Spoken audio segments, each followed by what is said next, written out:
the beginning of the year, we're working on this project with the GTR Nismo. And now it's all down to this lap. So you can imagine the tension was really, really big. And you could see I was just checking with my left hand that the car is in R mode and all the settings are correct. And here I start to go and the time starts right here at this point. So this I take in second gear and you can see a little bit oversteer in the exit. The tire is not 100% warm yet. And come down to this really difficult section, the Hudson-Bach section. And this is really fast here, up in fifth gear. You can see the gears here and then down to third for this section. And the car is really, really grippy here and I can take a lot of speed as well as I can cut the curb here on the inside very, very good, and you can see how stable the car really is. And this is something we work very hard on actually. As well as here, completely over the curb, the car keeps really stable on the ground with the wheels attached. And now it gets really fast. We come up to fifth gear, approaching the famous Flugplatz. And the car is really, really stable here. You can see it's not taking off much and the speed's really high. And we take it in fifth gear. Usually in the GTR this is taken in fourth gear.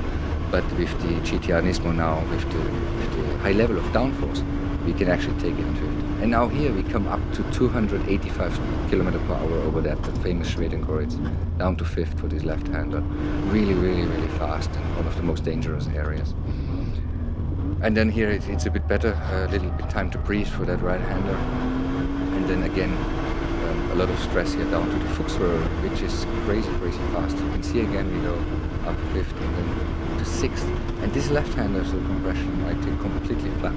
And this was really the forces that were here were crazy. You can see my head going down. And then I was a bit confused here, and then I was a bit too fast here in here.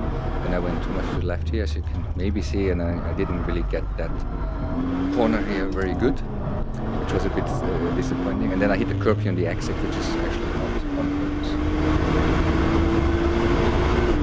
That was actually really, personally, it takes big times here. This is the first sector for me personally, and it was already faster than we've done before, so I was actually on a good time. I knew that, but I knew exactly we're only 2 minutes in now, that there's still a long way to go.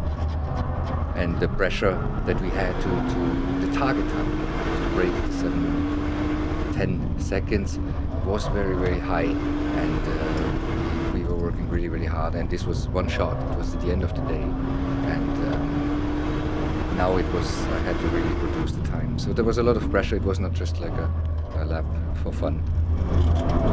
This is the slowest part of the track. Second gear, you can see the traction is fantastic. We can hear second gear immediately flat out with 600 horsepower.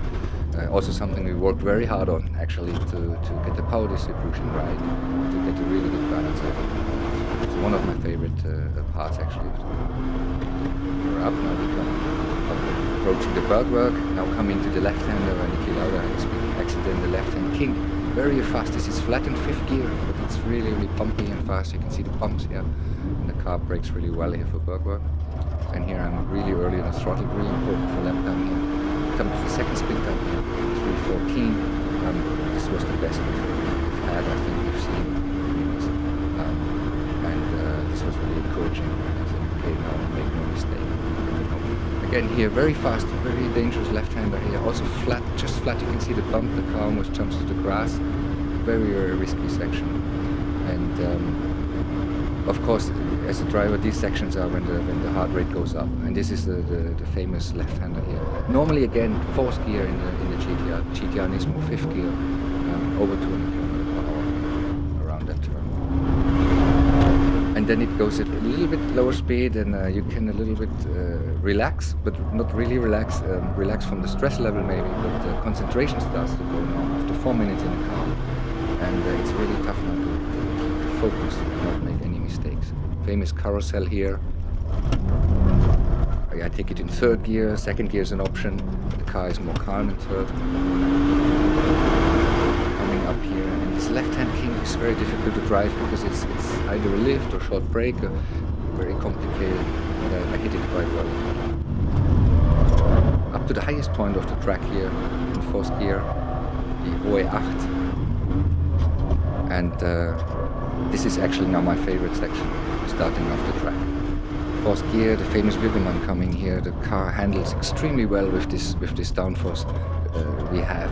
Here over the curbs here, shortcut here over the Nürburgring, you can see how it's jumping, but it keeps it on the road fantastically. And here the grip level is absolutely amazing as well.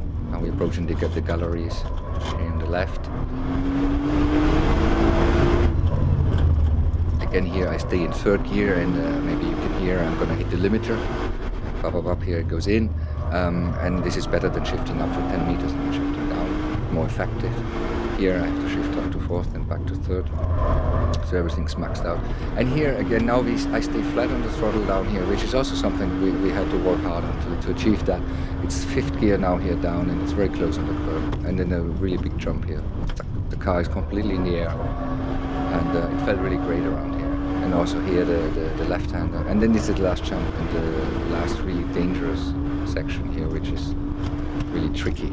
Here in fifth gear you see how narrow it is and how high the speed really is. It's difficult to imagine when you drive through there. It's really unreal. And now I know I'm almost home. I have just a couple of more corners here. This is a problem, of course. Now the concentration is really down. You've been on full focus for 6 minutes by now, and you think, okay, I have really, before the long straight, before I can breathe, one more right-hander, and I made a little mistake, so I was really not happy with myself. Here the entry was good, but then I had to turn in here a bit earlier. I missed it a little bit. You can't probably see it from the video, but I personally know there was a mistake. So under the bridge here coming up, you also have a split time here. We can see 6:26, which is also usually we have been over 6:30s there in testing. So I knew that was going to be a good lap. Here we are approaching 280, 290 kilometers, 300. We are now over 300 kilometers per hour. Now I switched to the right lane, and this is flat out now. The left hand is 306 kilometers per hour, and the car will go then down to 310 in this compression here. And stay in sixth, and it's a huge compression. You can see the head again moving down, and then I hit that very good. This is also difficult to drive, so I was lucky with that. And then here over the curb again, the car handles fantastic over bumps. And the last turn here, just make no mistake, just around exactly to the first gear. And that was the time, and then I see it, and you can see I'm really happy. All the pressure we had over all those months of hard work came out, and I was really pleased to be able to do this lap time.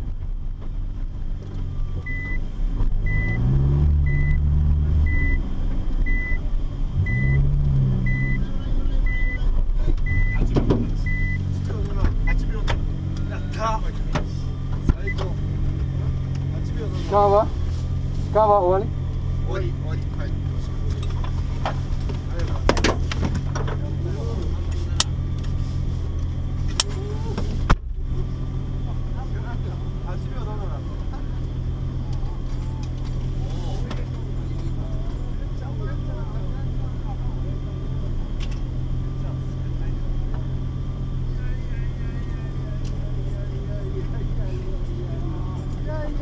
Yeah.